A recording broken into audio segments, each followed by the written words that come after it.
गसाइगाव सहरनि सिङाव थानाय गसाइगाव जिल्ला इउपिपिएल राजखान्थि हान्जाया दिनै 1 नं कक्राझार लकसभा बियाबनि बिजाथि एबा एनडिएनि बिजाथि जयन्त बसुमतारीखौ गसाइगाव जिल्ला इउपिपिएल दोलोनि मावखुलियाव गाजा गोमजायै बरायो।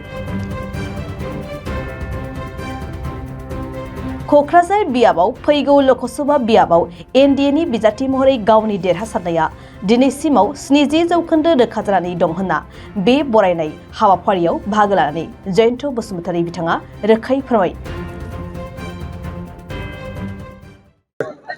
एनडिएर एজন মনোনীত প্ৰাৰ্থী হওঁ।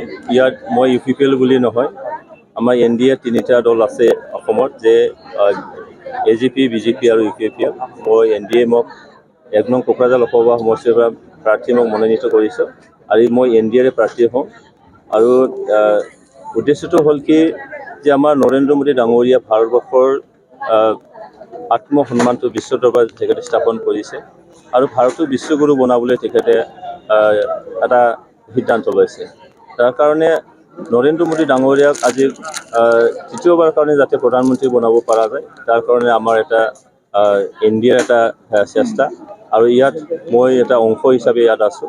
মই আশা ৰাখিছোঁ যে আমাৰ অংশীদাৰী দল হিচাপে এনডিএৰ আমাৰ দল হিচাপে কোকৰাঝাৰ লোকসভা সমষ্টিটো সুকলমে পাৰ কৰাব পাৰি। মূল ইস্যু কি হ'ব আপোনাৰ?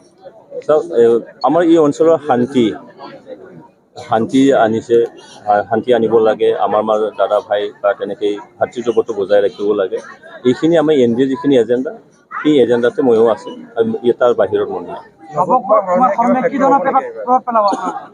চাওক, তেখেতৰ নিচিনাই কাম কৰিব, আমি আমাৰ এজেণ্ডা মতে আমি কাম কৰিম।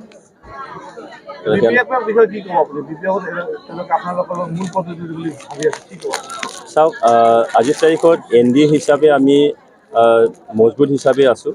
তাত কোনোবা দলৰ বিষয়ে আমি ক'বলৈ নাযাওঁ, মই মন্তব্য দিবলৈ নাযাওঁ। এনডিএ হিচাপে আমাৰ যিখিনি বিশ্বাস, আত্মবিশ্বাস আছে, সেই আত্মবিশ্বাসত আমি আগুৱাই যাম আৰু এনেকৈ আমি নিৰ্বাচনী ভিতৰত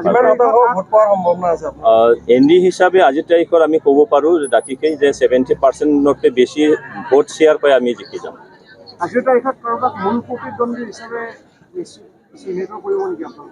চাওক, আমাৰ এনডিএ হিচাপে আমি গোটেই অসমত 14টা আমাৰ লোকসভা সমষ্টি, তাৰে মাজত কোকৰাঝাৰ এটা, আৰু কোকৰাঝাৰটো আমাৰ জিকাৰ কিবাতে আছে। সেইকাৰণে প্ৰতিদিনটো পোৱাৰ তেনেকৈ মই নাভাবোঁ যে এনডিএ হিচাপে আমাৰ জিকাৰ ভোটতে আছে, আমি সেইটো ভালকৈ জিকি যাম। চাওক, মই কথাকে কৈছোঁ যে আজি কোকৰাঝাৰ সমষ্টি আমাৰ এনডিএ হিচাপে আমি তাত জিকাৰ ভোটতে আছোঁ। তাৰ কাৰণে মই অইন দল বা অইন প্ৰাৰ্থীৰ বিষয়ে মই তাত মন্তব্য সেই কথাটোকে কৈছোঁ যে কণ্টেষ্টৰ কথা নাহি, ইয়াত আমি এনডিএ হিচাপে আমি জিকি আছোঁ, তাৰ কণ্টেষ্টৰ কথা নাহি। সমষ্টিৰ বিধায়ক হিচাপে আপুনি বিপুল ভোটত জয়ী হৈছে, গতিকে 1 নং কোকৰাঝাৰ লোকসভা সমষ্টিত কেনেকুৱা ভোট পাব বুলি আশা কৰিছে? চাওক, মই অলপ আগতে কৈছোঁ যে এনডিএ হিচাপে আমি 70% ভোট পাবলৈ গৈ আছোঁ। 70%তকৈ বেছি ভোট পাই আমি জিকি যাম। তো ইয়াতে পৰিস্থিতি উঠে যে কিমানখিনি আমাৰ প্ৰভাৱটো। নমস্কাৰ, মই doctor Pratibha Pachari Agarwal, IVF specialist at Apollo' fertility Guwahati. মই জনাব বিচাৰিছোঁ যে মই কোকৰাঝাৰ আপ'ল' ডায়েগনষ্টিকত 23 মাৰ্চত আহি আছোঁ দুপৰীয়া 12টা বজাৰ পৰা এটা বিনামূলীয়া নিসন্তানতা কেম্প লৈ পেলাই। যাৰ এনেকুৱা ধৰণৰ প্ৰব্লেম আছে, নিসন্তানতা প্ৰব্লেম আছে, আহি পেলাই মোৰ লগত আলোচনা কৰি পেলাই চিকিৎসা কৰিব পাৰে। আপোনালোকে বুকিঙৰ কাৰণে কল কৰিব পাৰে 8135834710 নম্বৰত।